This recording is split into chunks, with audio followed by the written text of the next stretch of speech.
What's going on, everybody? Can you hear me? This thing sucks. There you go. Oh, I don't know if I need this thing, but it's good because it doesn't work. Hey, everybody, let me grab your attention real quick. Why don't everybody come with me?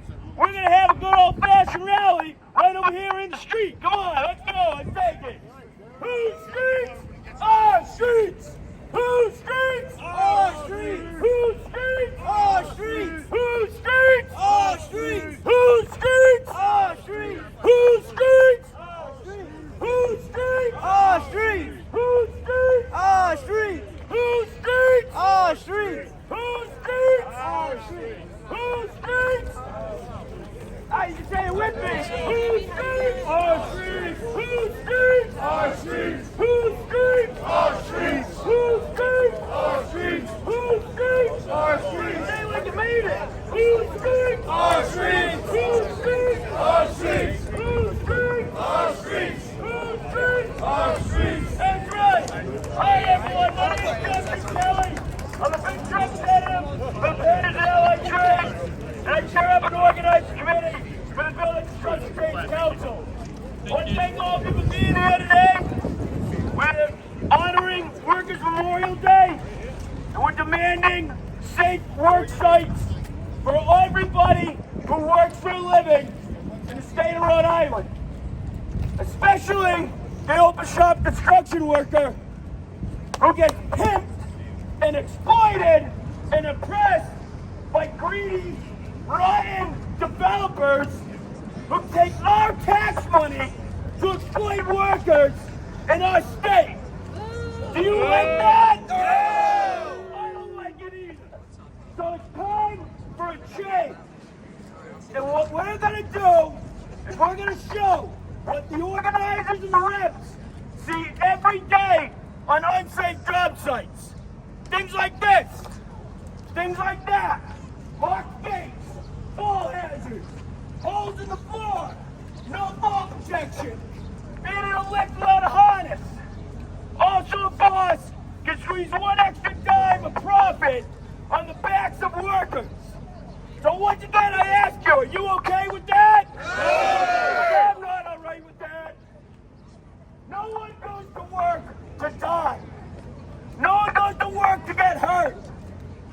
We need a change. We want a change from the city of Rhode Island, of Providence, and the state of Rhode Island. We want legislation to be passed. Right? Right. What do you say? Yes. Yeah. Pass it now. Because we didn't start out by having the rights that we have on the job.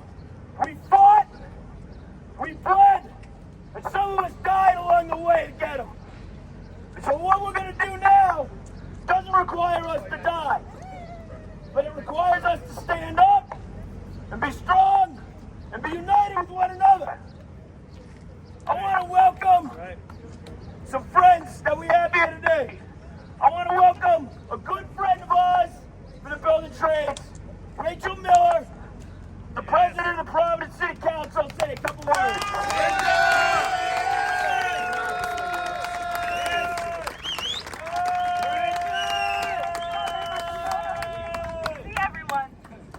Thank you all so much for inviting me. It's a total honor to be here to commemorate Workers' Memorial Day with you all.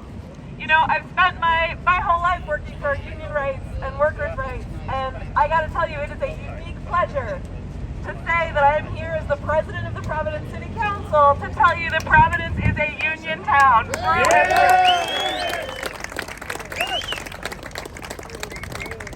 That means a few specific things, right? That means that no worker in Providence, around the state, right, but in Providence, especially not the outstanding women and men of the Rhode Island Building and Construction Trades Council, who are doing the work constructing housing that we desperately need. You are out there rebuilding the infrastructure that we desperately need, and you are a huge part of economic growth in Rhode Island for the future. That no one should go to work, do your job, and not return home safely every night. That the work you do should not put your health at risk. Pardon me.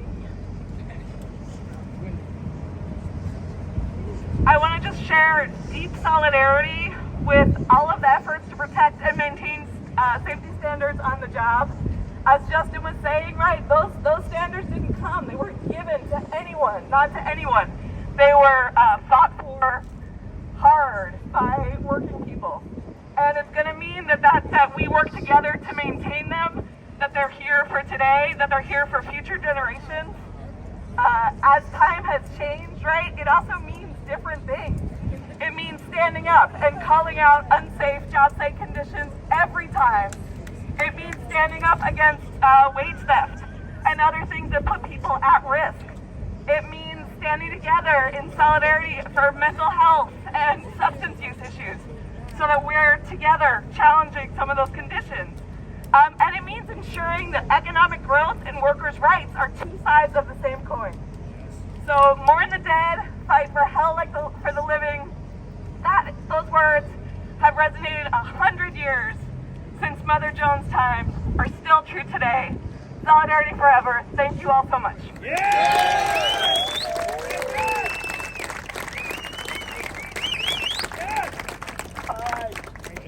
All right, let's give it up one more time for Rachel. Thank you very much for being here.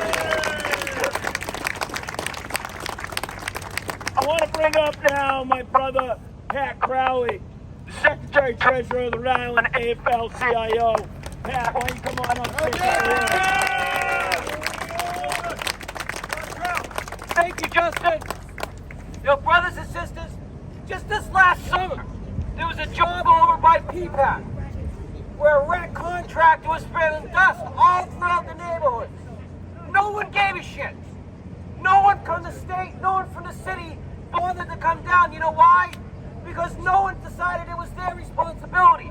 It was the Rhode Island building trades that raised the alarm and got that job shut down so they could stop poisoning the neighborhood. We're up at the State House every day fighting to pass laws to make sure that stuff doesn't happen. And I'm here to tell you one thing. If the government doesn't want to stop it, we'll shut those jobs down by taking the streets. Because we know that our working people, men and women like us, are the only ones that are going to make sure that all working class people have the rights that they deserve. And if they don't want to pass the laws, and if they don't want to enforce them, we'll enforce them. And we'll do it. We'll do it without being polite. We'll do it without being nice. We'll do it by make sure that every single rat contractor in this country knows that if they're going to poison the neighborhoods where our people live, they're going to have to put up with us. And we're not just the nice guys anymore. We're the ones going to say right to their face, your bullshit stops today. Now, the other thing that we have to make sure that projects like this that are building housing. This state likes to talk about how they have a housing crisis. Well, you know what the real crisis is? The people that are building the housing can't afford to live in the housing that they're building. That's a fundamental problem in this country because we've got too many Bezos and bozos and billionaires. That's a problem. It's not a sign of success that there's billionaires. It's a sign that this economy doesn't work for people like us. And like our brother Sean Fain from United Auto Workers said, you know what? If they don't want to do the right thing, we'll just take them out. Because we don't need more billionaires. We need more working class people. So thank you for having me here today. Brother Kelly, great job organizing this. And let's stay strong and stick together. Solidarity forever.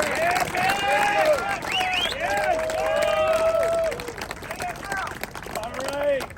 Let's give it up for the great, the one, the only, Brother Pat Crowley. Thank you again, Patrick. I want to recognize something. You know, I've been working since I was 15 years old on and off, all right? You know, I finished school, I did all that good business, but I've been working. And I worked open shop, non-union construction, residential and commercial, for a good 10 to 15 years before I got into the painters union. Show of hands, who here worked non-union before you were in your union? Right? So we know what it's like to have a boss breathing down your neck with no representation, without a collective bargaining agreement, without an organization to have your back. We know what it's like to be put in unsafe conditions and not have a way to get it fixed. I want to recognize one of my brothers here. A El Capitan, Jorge's from the Dominican. He was a captain in the police force there. Yes, sir. Jorge, Jorge.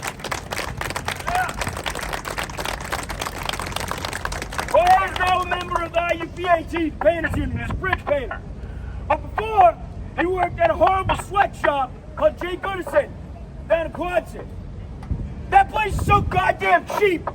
They wouldn't give the men the proper protective equipment. They wouldn't even give them a short hydroblastic gun to get into tight corners to hydroblast the ship. Jorge almost lost his hand because of a workplace accident. Because of the greed of an employer. Is that all right to you? No! It's not all right to me. So we're gonna go down there. We're gonna organize those shipyards, right? Right. Yeah. We're gonna organize places like this. Yeah. We're gonna organize anyone who works for a living in this state. We're gonna get them a fair deal. Yes. Are you with me? Yes. I want to recognize friends that are here. State Representative Shuri Cruz. Shuri, thank you for being here. Shuri. I want to recognize President of the Rhode Island AFL CIO, George Nee. Brother, appreciate you. And of course, the man who needs no introduction to this group, Laborers International Union Secretary Treasurer, and President of the Rhode Island Building Trades, Mike Sabatoni. Thank you.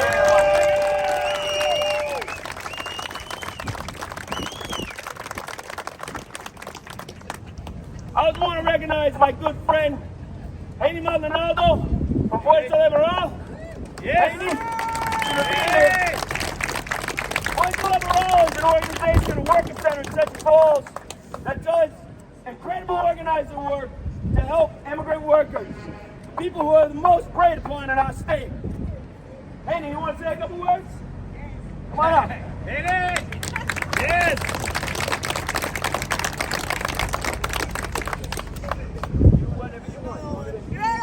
Greg, you want to translate? Contracción. My brother Greg Fierce with Haney with Web Flits. Give it up, give it up. Yes. Estamos aquí para apoyar porque desafortunadamente nuestra comunidad inmigrante son los que ponen en riesgo y llevan los más altos índices de la construcción de muerte consecutiva. We are here to support you today because many people in our immigrant community are working unsafe jobs and have a high rate of death and injury on these jobs. Sencillamente por no poner a ellos en conocimiento de el riesgo que se ven expuestos. No le dan los equipos necesarios, los ponen en lugares de alta contaminación y simplemente nuestras comunidades inmigrantes lo ven como personas reciclables. Es decir, nosotros no valoran nuestras vidas y somos personas que para ellos somos desechables. For many of these bosses, our community is a throwaway, and they treat us like throwaways. They know what the safety risks are, they know what the health risks are, but they don't share them with us. They have us working with contaminated materials, they have us working in dangerous environments, and for them, we're throwaways. ¿Eso es justo para todos? Eso no es justo, realmente. Is this right? That ain't right! Not right! That ain't right! Hey, I saw that. Look at it. Got like reflexes.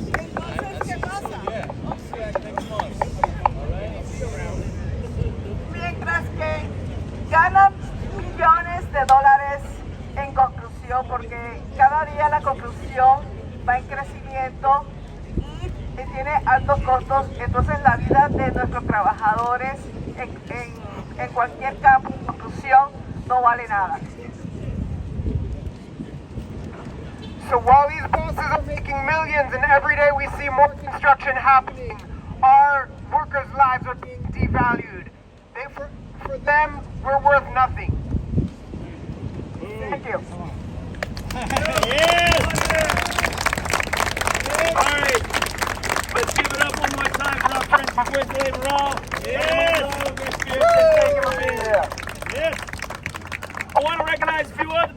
out of here. Jim Salenza from Rhode. Jim, you here?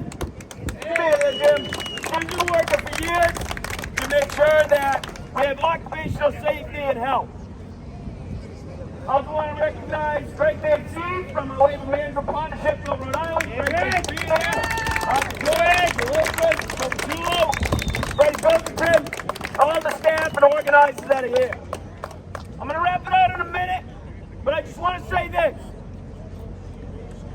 At the end of the day, we need people who can get out there and shut down unsafe work. When there is a clear and present danger on a job site, and you call OSHA, you know what a man told me straight up? Hey Justin, you know we're not first responders. And I said, I know, I'm painfully fucking aware you're not a first responder, brother. Because you don't come when I see a man's life at risk. You don't make it down there. So we need the city of Providence and the state of Rhode Island to give the power to inspectors to shut down unsafe work. Yeah!